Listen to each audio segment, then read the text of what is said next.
morning, ladies and gentlemen. This is Butch Shorak, Options University, Friday, May 4th, 2012. Access to this video is for educational and informational purposes only. Nothing contained in this video, website, or promotional material constitutes a promotion, recommendation, solicitation, or offer of any particular investment, security, or transaction. Options University provides educational services that are meant to teach you the risks and rewards of trading stocks and options. We are not a service that tells you what to trade.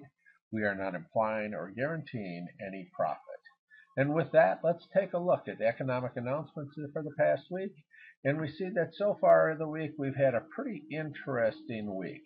On Tuesday, we had ISM Manufacturing Index, which caused the market to shoot up like 20-25 points on the S&P, but it was unable to hold that gain as the day continued. And then we saw that we've had ADP employment report, which took place on Wednesday, which was a bit of a disappointment. All of the employment gains came from small businesses, basically none from the large corporate section of the economy. So that was a bit of a disappointment. Jobless claims came in better than expected on Thursday. And through all of this, we've had kind of a lackluster week in the market, as what we were truly interested in and what the market's been focused on is this morning's announcement of the employment situation. This is a monthly report that tells us how many new jobs have been created. This is what the market focused on, and there was a bit of a sell-off on Thursday as we looked forward to that announcement on Friday morning at 8:15. So by the time you get this video, you'll know what'll happen, and I think that you'll see that this will affect where the market opens on Friday morning to give us an idea on where we're going to go on Friday. So with that, let's take a look and see exactly what the SPX has done so far this week. Remember, we were in this stair-step leveling where we came up for about the last 9 months. And then as of the beginning of March, what happened is we had a change in trend. And we went from this stair-step uptrend to a sideways trend. So we're now trading in this range from about 1424 down to about 1360, actually about 1358.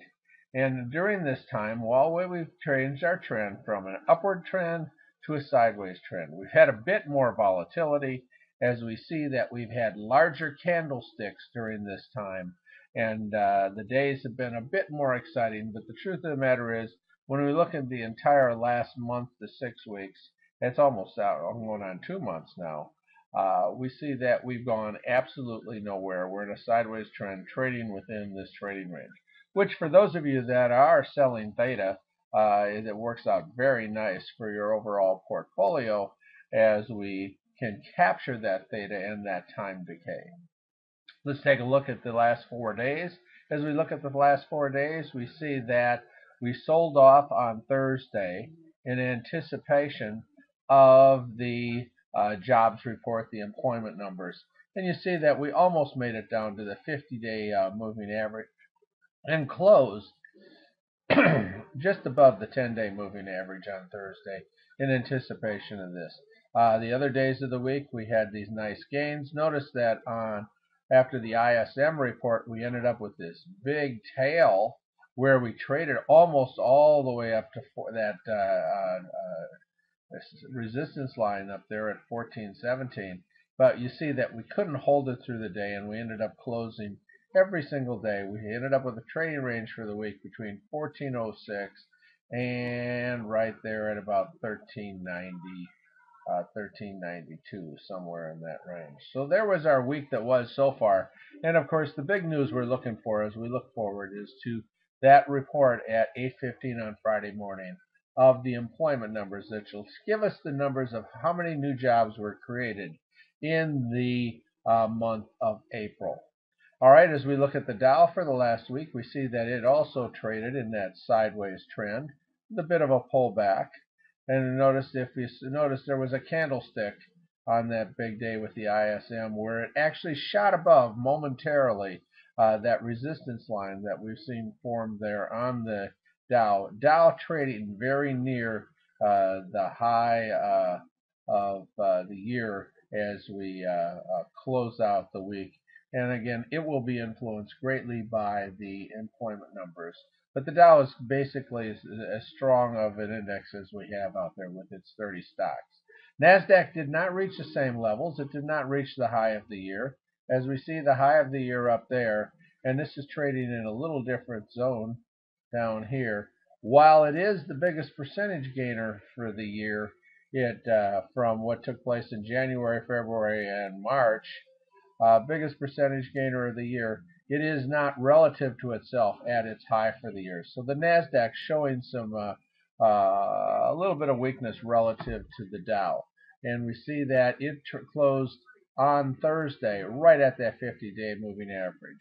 What can we expect it to do on Friday? Watch those numbers at 8:15. It'll give you a good idea of where it's going to go by watching that and the futures numbers.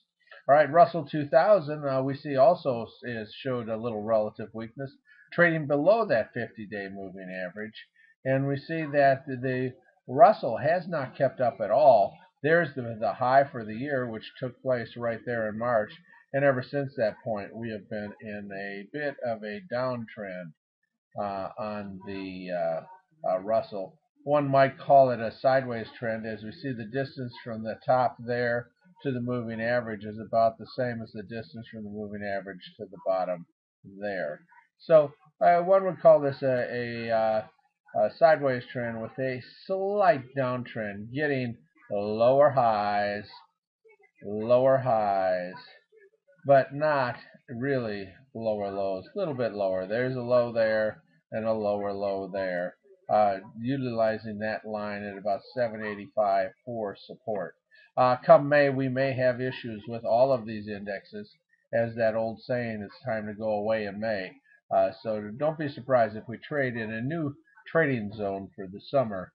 We cannot have the same kind of gains all year like we had during the first quarter. Russell 2000 could be one of those indexes to lead us down.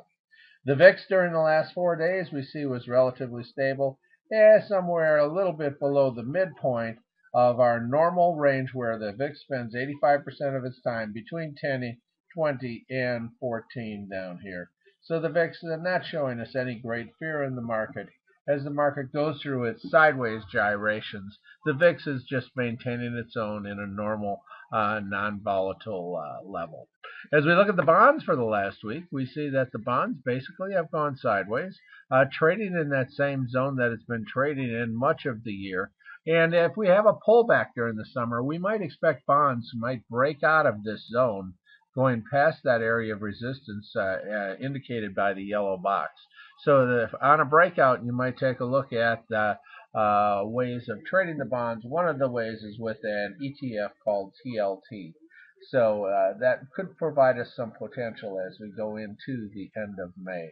Next thing we'll take a look at is the financials. We see during the last 4 days, financials followed the overall market, trading just above the 50-day moving average as it closed on Thursday, anticipation of the employment numbers. We had a nice little bounce off of support down here, and then we've got a higher low and higher high. So if the market goes up, we can expect that we'll see XLF, which is the Spider Select for the financials. It's an ETF that one can trade in order to trade the financials as a whole, rather than trading one of the individual companies. Much less risk in trading a basket of stocks on the financials than, say, just trading Bank of America. So just as an example, it provides that diversification, which can be healthy for your account. And these are optionable, so they also provide you the ability to sell time if that is your particular style of trading. Looking at oil, we see a drop in the oil, and my goodness, I think I saw a drop in the price at the gas station yesterday. So we see oil dropped with the overall market, but basically trading in that same sideways trend. But notice trading below that 50-day moving average. We'll see whether we have that cyclical increase in gas during the summer vacation time in a market that is somewhat manipulated and is not always true to the technicals that we see on the charts. USO a way for us to trade oil, and it gives us again that diversification. Gold, as we can see, pulled back with the overall market, actually pulled back a little harder than the overall market. As we see, it closed Thursday at 158.97, trading within a range, and as it gets to the bottom of the range, tends to bounce. So the yellow box, this is on a 1-month chart. When we look at this on the weekend, we'll look at a 3-month chart, watching gold do its just sideways trend and not doing a whole lot as far as headed back toward that all-time high that we had earlier in the year. Just kind of holding its own and going sideways. Something one could look at for types of trades like condors, and the gold trust, GLD, is certainly one that is optionable and available for us with those kind of trades. Let's take a look at the SPY, see what kind of volume we had. As we pulled back on Thursday, we see that we had a bit of a volume surge. Nothing great, not like this day right here where we bottomed out. But we did sell off with volume into the big announcement that's coming out. We'll see what kind of effect that has on the overall market when we look at the opening high, opening low for the first 10 minutes, half hour, hour, whichever opening high, low you tend to look at, to give you an idea on the direction of the market on Friday. That'll give you your big tip-off. So with that, for those of you that are gold members, stick around. We'll look at our list and charts of stocks to watch. For those of you that are not gold members, you have the ability to look for more free videos. Go to www.optionsuniversity.com/free gold, and you'll be able to also see that in a little video that follows this particular presentation. Gold members, stick around, and we'll continue on watching the market as it is today, tomorrow, and coming up for next week. All right, with that, and for those of you that are bronze members and not gold members, I'll see you on the weekend. This is Butch Shorrock, Options University, Friday, May 4th, 2012.